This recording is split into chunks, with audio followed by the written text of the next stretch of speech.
free Golden Eagles for War Thunder. Download the app in the description below.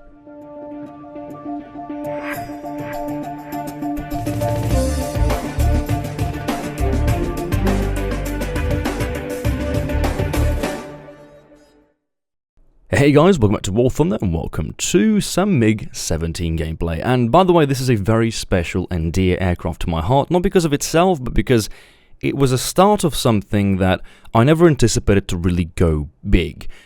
The kill montages. It was a MiG-17 that I first made a kill montage back in December of last year. That video is now almost at 100,000 views, which is insane. It just shows what you can do if you put some time into it, what you can do if you're actually collecting decent footage, and of course if you have a bit of love for the song choices. But regardless, I'll leave a link to that in the description below. We are here swiftly moving on to a bit of a time period of the MiG-17's era, because there's a really curious thing. Back when it was introduced in December of last year, it raised some suspicions. You have to understand that when the MiG-17 was introduced, this was right after the Hunter had arrived. So the British finally get their top tier jet, and to their surprise, it's really not as good as people anticipated it to be. I mean, maybe I'm speaking out of my own personal experiences, because when I flew the Hunter stock, it was a horrible aircraft, but mainly because it required so much caution with its energy retention loss. Now, the Hunter has since been buffed several times, and at the current standing of the game, it's, well, arguably the best jet in the game. The MiG-17 though isn't far behind, but when it was introduced, it came out in a time period where the MiG-15 was at the peak of its performance.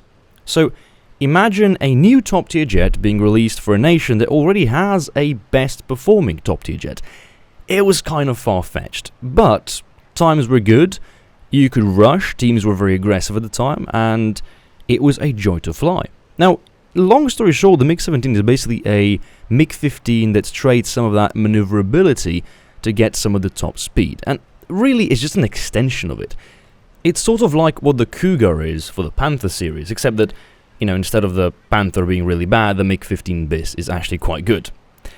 Now, if I touch onto the tactics of today's match, I'm doing a simple good old-fashioned rush with the MiG-17 on Korea, and I'm doing this because I'm actually escorted by a MEMI 262 C2B, and I'm confident he'll be able to take down any of the bombers that are going along the way, and I can simply use my speed and superior climb rate to out-zoom climb pretty much anything that comes into my path.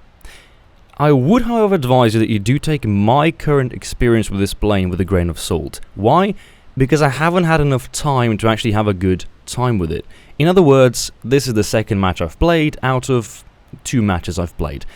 I just wanted to clarify that, you know, if these were matches filled with Hunter teams, if these were matches filled with F2 teams, the tactic use probably could have been slightly different, but with the 2 matches I played, a solid rush in, I didn't have any problems, and the death that did occur, which was in the previous match that I didn't show here, was due to my own personal, well, shit flying and situational awareness. Speaking of situational awareness, the Cougar, right? Well, what I've noticed from the Cougar is that it's very similar to the Panther. Not just, you know, in a way it looks, but in the way people tend to fly them. Remember all those AFK Panthers? Yeah, seems like Cougar pilots are doing the same thing. Right, no pun intended. I'm just saying I'm really glad that people are still AFK climbing in the game, but you might want to stop doing it by the time you reach tier 5. Just a bit of a tip. With that guy taken care of, we've now got a Hunter, and Hunters are the one thing you want to really keep attention to. Well, that and the F2 Sabre. This guy, however, is going after our TU-4s. Now, I like gestures in the game, sort of like, let's say, leave this Hunter alive so he can kill the TU-4s and get some free experience and, you know, reduce the cancer spam. But at the same time, I also know that Axis teams are not the most reliable, and being that we have 3 TU-4s, that in other words means we're going to be 3 fighter pilots short. So as I'm about to go engage a lemming train of F2 Sabres down on the deck, a high chance is that I might not make it. So if I die, at least I want to have that guarantee that the 3 TU-4s are going to carry the match. So it would be in my best intentions to leave them alive. And this is really where the fight starts taking place. So tactic-wise, I want to slow myself down just a little bit and start picking out the easy kills one by one. First target I spot is a sabre exiting a vertical loop, and perfect shots, and we get hits. alright, we can live with that. So I re-engage, go after the F2 sabre. Just excuse that little freeze there, that was my PC lagging out for no apparent reason. Maybe I should throw some more money at it. What we're going to have to do here is employ a bit of a tactic of loop-to-loop. So we're going to be going up and down, constantly reserving energy and re-engaging targets one by one. We're trying to pick off them easy targets. Now, in usual circumstances, an easy target would stand for go for the, the weakest player. What we're doing here is we're just going for whichever one is at lowest state of energy. Why? Because they're all flying F2 sabres, so it doesn't really matter which one to engage as long as I can protect my teammates.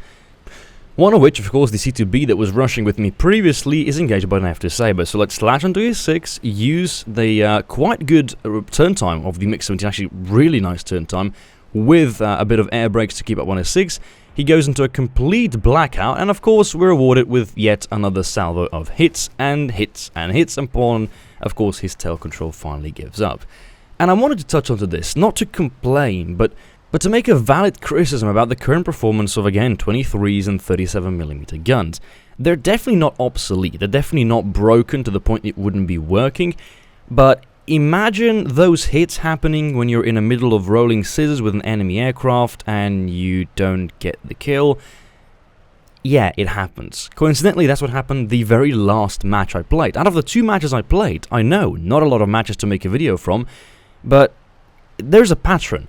And when you start recognizing a pattern, you realize that these things happen, these things can happen, and when you know they happen, they really take away that confidence. And, I don't want to sound as an overly confident person, but I do rely on confidence a lot, especially when you're going to these rolling scissor attempts, because in them, you're pretty much risking your life in order to trade it off with the enemy pilot. Same goes with the head-on passes, same goes with, any kind of low altitude flying between trees. Any kind of risk you're taking, you're relying it upon confidence. If you're unconfident, you're probably going to screw something up. So it would be in your best interest to have that little bit of confidence, and you can't have that when, well, the guns don't do the damage. But again, a lot of the times, they do. Now, at this point, the match is over. We've won, the TU-4s have managed to kill the base, none of the F2 sabres actually engaged the TU-4s, which was the main mistake, only one hunter again.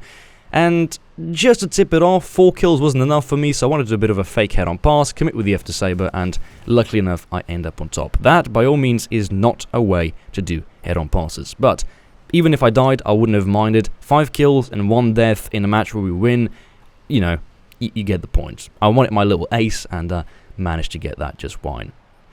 And to be honest, if I had a little bit more time, call it maybe 2-3 minutes, I'm pretty confident I was able to engage with the F2 sabre and the Panther, being that the F2 sabre is really the only one applying any relative danger to this plane. But regardless, 5 kills I think is a decent result, a very average one, Kappa.